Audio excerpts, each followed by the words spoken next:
Toffee with किलकारी में आपका स्वागत है। मेरा नाम जया है और यहाँ हमारे साथ मुकेश भैया है, कराटे ट्रेनर। तो भैया आप एक इंट्रोडक्शन दे दीजिए कि आपकी कराटे की शुरुआत कैसे हुई और कैसा चल रहा है वो जर्नी। धन्यवाद। मैं कराटे की शुरुआत मेरी जब मैं 14 वर्ष का था उस समय से मेरी शुरुआत हुई है और तभी से निरंतर मैं कराटे का अभ्यास करता आया हूँ। और खेल की बात करूँ, कराटे में खेल को मैंने किस तरीके से अडॉप्ट किया। शुरुआती समय तो ऐसा था कि मुझे बलवान बनना है, मजबूत बनना है, ताकतवर बनना है, इस लिहाज से मैंने कराटे का प्रशिक्षण शुरू किया था। और किंतु धीरे धीरे कराटे खेल से संबंधित जानकारियाँ मिलती गई, इसके बारे में और भी जानकारियाँ मिली। जैसे मेरे प्रशिक्षक हमारे को गाइड करते थे, हमारे प्रशिक्षक सावन कुमार सर ने जैसे गाइड किया वैसे ही हम आगे बढ़ते गए। वर्ष 2008 में मैंने पहले राष्ट्रीय स्तरीय कराटे प्रतियोगिता में अपनी भागीदारी दर्ज कराई और वर्तमान में मैं अभी बिहार राज्य कराटे टीम का प्रशिक्षक हूँ। तो भैया आपके कराटे की पूरी जर्नी हमारे दर्शकों को बताएं। मैं आपकी उम्र में घूम रहा था तो मुझे भी कहीं कराटे करते हुए बच्चों की आवाज सुनाई दी, तो मेरी भी इच्छा जागी कि मैं जाकर देखूं कि क्या लोग ही हा क्या को क्या कर रहे हैं। जब वहां में पहुंचा तो मालूम चला यहाँ कराटे का प्रशिक्षण दिया जा रहा है। कोच सावन कुमार के अंदर कराटे का प्रशिक्षण लेना प्रारंभ किया और जब मेरी प्रशिक्षण शुरू हुई तो तब मुझे ये मालूम चला कि कराटे सिर्फ मजबूत होने तक सीमित नहीं है, शारीरिक रूप से बलवान होने तक सीमित नहीं है। इसलिए हम आगे ये खेल है जिसमें हम अच्छा बेहतर करते हैं, तो हमारे को ये आगे एक अपॉर्चुनिटी देती है, एक प्लेटफॉर्म देती है जहाँ से हम अपने आप को एज अ कराटे एथलीट के तौर पे अपनी इसी करियर के तौर पे आगे परस्यू कर सकते हैं। तो वर्ष 2008 में ऐसे ही सीखते सीखते 2008 में मुझे पहला मौका मिला एक राष्ट्रीय स्तरीय प्रतियोगिता में भाग लेने का। फिर ये जर्नी अगले 7 सालों तक कंटिन्यू रही एज अ प्लेयर।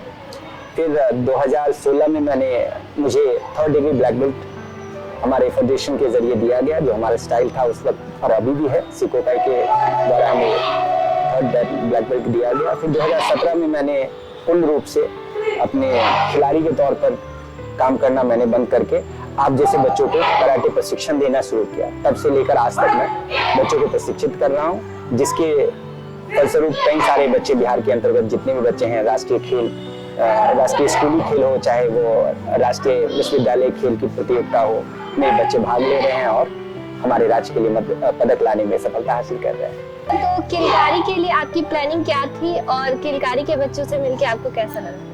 किलकारी के बच्चों से मिलकर मुझे तो बहुत ही अच्छा लगा। बच्चे काफी उत्साहित हैं और उत्साह के साथ साथ इन बच्चों के साथ तो मुझे लगा कि मैं भी काफी ज्यादा एनर्जेटिक हो गया हूँ। और प्लानिंग मैं इस तरह से कहूँ कि बच्चों जितने भी होते हैं उनको सबसे पहले हमारी ये कोशिश थी कि मैं इन बच्चों को शारीरिक रूप से मजबूत बनाऊं और जो सेल्फ डिफेंस के जो बेसिक्स मूव हैं, साथ ही साथ जो स्पोर्ट्स है, कराटे का जो इवेंट होता है जिसे कुमिते, 2 इवेंट है काता और कुमिते, तो कुमिते के जो दाव पेच हैं हम वो सारे बेसिक्स दाव पेच बच्चों को सिखा पाए, जिससे कि वो आगे आने वाले समय में प्रतियोगिताओं में जब वो भाग लेंगे तो इन दाव पेच की मदद से वो अपना परफॉर्मेंस जो है बेहतर कर पाए। भैया ये 7 दिन के वर्कशॉप में आप इन बच्चों के साथ रहे हैं, तो आपने बहुत सारी एफर्ट्स भी की है, तो इन बच्चों के लिए अब आपको क्या संभावनाएं दिख रही है?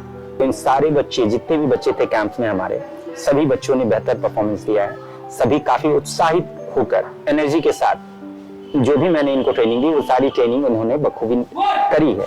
तो बेशक ये जो आने वाली प्रतियोगिताएं होंगी वहां इनका परफॉर्मेंस जो कल के समय में था वो आने वाले समय में बेहद बेहतर होगा। तो भैया यहाँ के जो बच्चे हैं, यहाँ बहुत सारी गतिविधियां होती है, तो उनके लिए आपका क्या कहना है? और जो हमारे दर्शक हैं बाहर जो हमें सुन रहे हैं और देख रहे हैं, उनके लिए आपका क्या संदेश है? सबसे बड़ी बात कि किलकारी सिर्फ कराटे गतिविधि को लेकर नहीं है, यहाँ इसके अलावा कई और गतिविधियां बच्चों के लिए कंडक्ट की जा रही है।